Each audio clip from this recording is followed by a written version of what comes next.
ಎಲ್ಲರಿಗೂ ಜಯ ಕ್ರಿಸ್ತ್. ಈ ದಿನದ ದೇವರ ವಾಕ್ಯ ಕೀರ್ತನೆಗಳು 119 ಅಧ್ಯಾಯ 11ನೇ ವಚನ.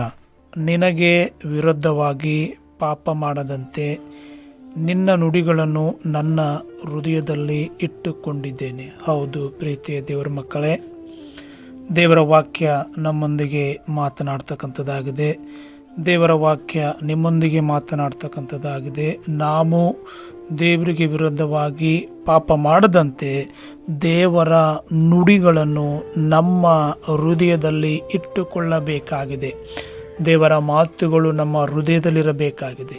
ದೇವರ ವಾಕ್ಯ ನಮ್ಮ ಜೀವಿತದಲ್ಲಿರಬೇಕಾಗಿದೆ.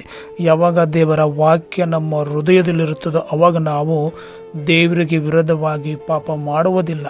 ಯಾವಾಗ ದೇವರ ವಾಕ್ಯ ನಮ್ಮ ಜೀವಿತದಲ್ಲಿರುತ್ತದೋ ಅವಾಗ ನಾವು ದೇವರಿಗೆ ವಿರುದ್ಧವಾಗಿ ಪಾಪ ಮಾಡುವುದಿಲ್ಲ. ಅದಕ್ಕೋಸ್ಕರ ದೇವರ ವಾಕ್ಯ ನಮಗೆ ಏನು ಮಾಡ್ತದೆ ಅಂತಂದ್ರೆ ಎಚ್ಚರಿಸ್ತಕ್ಕಂಥದ್ದು, ದೇವರ ವಾಕ್ಯ ನಮ್ಮೊಂದಿಗೆ ಮಾತನಾಡ್ತಕ್ಕಂಥದ್ದು, ದೇವರ ವಾಕ್ಯ ನಮಗೆ ಬೋಧಿಸ್ತಕ್ಕಂಥದ್ದು, ದೇವರ ವಾಕ್ಯ ನಮಗೆ ಮಾರ್ಗವನ್ನು ತೋರಿಸ್ತಕ್ಕಂಥದ್ದಾಗಿದೆ.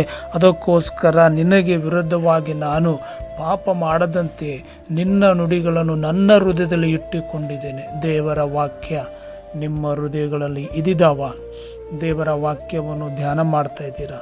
ಪ್ರಾರ್ಥನೆಯನ್ನು ಮಾಡ್ತಾ ಇದ್ದೀರಾ ಪ್ರೇರೆ? ಹೌದು ಪ್ರೇರೆ, ನಾವು ಪ್ರಾರ್ಥನೆಗಳನ್ನು ಮಾಡಿದವರಾಗಿ, ದೇವರ ವಾಕ್ಯಗಳನ್ನು ನಾವು ಧ್ಯಾನಿಸಿದವರಾಗಿ, ದೇವರ ಸನ್ನಿಧಾನದಲ್ಲಿ ದೇವರಿಗಾಗಿ ನಾವು ಬದುಕುವಾಗ ದಿನವೆಲ್ಲ ನಮಗೇನು ಮಾಡ್ತಂದ್ರೆ ಆಶೀರ್ವಾದಕರವಾಗಿರ್ತಕ್ಕಂಥದ್ದಾಗಿದೆ. ಈ ದಿನದಲ್ಲಿ ದೇವರು ನಿಮ್ಮನ್ನು ಈ ಒಂದು ಆ ವಾಕ್ಯದ ಮೂಲಕವಾಗಿ ಆಶೀರ್ವಾದ ಮಾಡಿ ನಡೆಸಲಿ. ಎಲ್ಲರಿಗೂ ಪ್ರೈಸ್ ದ ಲಾರ್ಡ್.